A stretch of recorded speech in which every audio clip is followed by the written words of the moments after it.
Nanti bikin agenda saat Ramadan, ya, supaya nggak pusing nanti. Kalau masuk hari pertama apa yang dikerjakan, hari kedua apa yang dikerjakan, subuh apa, siang apa, sore apa. Cuman nanti saya berikan 3 yang pokok ini. Ada 3. 1, meningkatkan sholat. Saya ulang ya, meningkatkan apa? Sholat. Kalau meningkat secara singkatnya berarti bertambah dari yang sekedar fardu, tambah dengan apa? Sunnah. Maka dari sekarang keluarkan semua jenis sholat-sholat sunnah. Keluarkan dari sekarang apa saja, siang dan malamnya. Yang rawatib ada berapa rawatib? Rawatib 12. Ya, rawatib itu yang melekat dengan sholat fardu dan menentukan untuk memperbaiki sholat fardu. Menambah. Jadi kalau kurang khusyuk ditambah dengan sunnahnya disebut rawatib. Bisa sebelum, bisa setelah sholat fardu. Ada 12 dari hadis Nabi sallallahu alaihi wasallam. Man shalla isnatai asyrata raka'atan, siapa yang sholat 12 rakaat fi yaumin wa lailatin, yang mengiringi sholat fardu siang dan malam. Ya, bunyalahu bihinna baitun fil jannah, maka akan dibangunkan baginya satu rumah di surga kalau konsisten menunaikan 12 itu sampai meninggal dunia. Sahabat yang mendengar itu mengatakan kompak semuanya, sejak mendengar hadis itu kami usahakan istiqomah sampai meninggal tidak meninggalkannya. 12 itu 2 sebelum subuh, cepat. 4 sebelum zuhur, 2 setelah zuhur, 2 setelah maghrib, 2 setelah isya. 2 rakaat sebelum subuh, 4 rakaat sebelum zuhur. Kalau nggak bisa 4 rakaat karena terbatas waktunya, boleh 2 rakaat khusus untuk sebelum zuhur. Kalau nggak bisa 4, boleh berapa? 2. Dalilnya hadis Ibnu Umar radhiyallahu taala anhuma. Kata beliau, hafidtu asyra rakaatin, saya hafal 10 rakaat dari Nabi sallallahu alaihi wasallam salat sunnah. Maka menyebutkan sebelum zuhur 2 rakaat. Baik, jadi 12 ya. 2 sebelum subuh, 4 sebelum zuhur, 2 setelah zuhur, 2 setelah maghrib, 2 setelah isya. Ini yang disebut dengan rawatib. Jamak dari kata ratib. Di luar ini mutlak. Mutlak ini ada yang berdampingan dengan salat fardu, ada yang terpisah. Contoh yang berdampingan, 4 rakaat sebelum asar. 4 rakaat ini bukan disebut rawatib, tapi salat mutlak.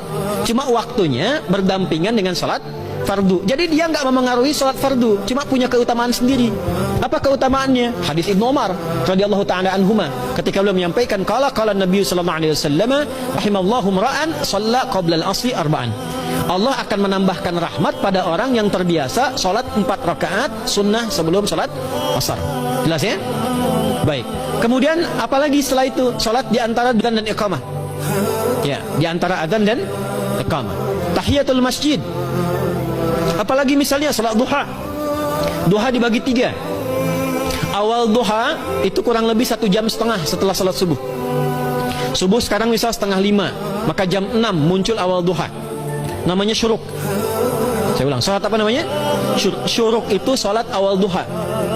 Jumlah rakaatnya 2 rakaat. Man sallal ghadata fil jama'ati thumma yaqudu yadhkurullah subhanahu wa ta'ala fa yusalli rak'ataini fakana alaihi ka ajri umratin wa hajjin, ya ka ajri ummatin wa hajjin tamatan. Siapa yang salat subuh 2 rakaat dengan berjamaah, ya, dan umumnya kalau berjamaah bisa ke masjid di masjid. Kalau tak mampu ke masjid, tunaikan di rumahnya. Setelah itu tidak beranjak dulu, dia duduk untuk berzikir kepada Allah. Zikir itu bisa baca Quran. Quran surah 15 ayat 9 itu Quran disebut dengan zikir. Quran surah 54 ayat 17, 22, 32, 40 itu Quran disebut dengan zikir. Bisa baca Quran, bisa berdoa. Doa disebut dengan zikir. Quran surah ke-7 ayat 205. Ya. Bisa dengan apa lagi? Bertafakkur, ya, mengaji, ta'lim, itu disebut dengan zikir. Ali Imran ayat 190 191. Alladzina yadhkuruna Allaha qiyaman wa qu'udan wa 'ala junubihim wa yatafakkaruna fi khalqis samawati wal ard. Ya, disebut dengan zikir. Bisa bertasbih. Zikir pagi petang, kalimat-kalimat thayyibah ada, itu di Quran surah ke-4 ayat 103. Jadi habis salat subuh zikir dulu. Doa dulu, zikir dulu, belajar dulu, tafsir dulu. Setelah itu muncul syuruk. Perjalanannya disebut isyraq, melewati masyrik, 1 tombak bayangan, dia salat 2 rakaat, itu pahala salatnya senilai haji dan umrah. Sempurna. Bukan sudah haji, bukan. Mau kemana? Ibu mau haji dulu? Tidak. Ya, hajinya nanti bulan Dzulhijjah. Tapi senilai haji dan umrah itu 2 rakaat. Awal duha disebut apa? Syuruk. Pertengahan duha sekitar jam 9 jam 10. Jumlahnya 2 sampai 4 rakaat. Ya, 2 sampai 4 rakaat. Apa fungsinya? 1, mengganti seluruh zikir yang ada dalam tubuh kita. Mata berzikir, telinga berzikir, lisan berzikir, bisa diganti dengan 2 rakaat duha. Itu waktunya pertengahan duha. Kurang lebih dari jam 8, 9, 10 lah, kurang lebih 3 jam itu, ya. Yang kedua, bisa menghambat atau menghentikan, menahan satu musibah umum. Misal ada kebanjiran nih atau macet nih. Orang-orang kena macet. Bapak yang biasa sholat duha pertengahan itu tiba-tiba ditolong oleh Allah, dibebaskan. Tiba-tiba ada orang datang, Pak lewat sini di sana macet. Atau dibimbing ada kontraflow. Itu manfaatnya duha tuh. Yang pertengahan. Yang terakhir adalah akhir duha. Sekitar jam 10 sampai jam 11 menjelang ke zuhur. Ya, akhir duha itu jumlahnya dari 2 bisa 4 sampai 8 rakaat. Di antara manfaatnya bisa mempermudah datangnya rizki dengan izin Allah Subhanahu wa taala ketika ikhtiar. Itu duha. Nanti ke malamnya silahkan tahajud, tingkatkan tarawihnya sampai ditutup dengan witir.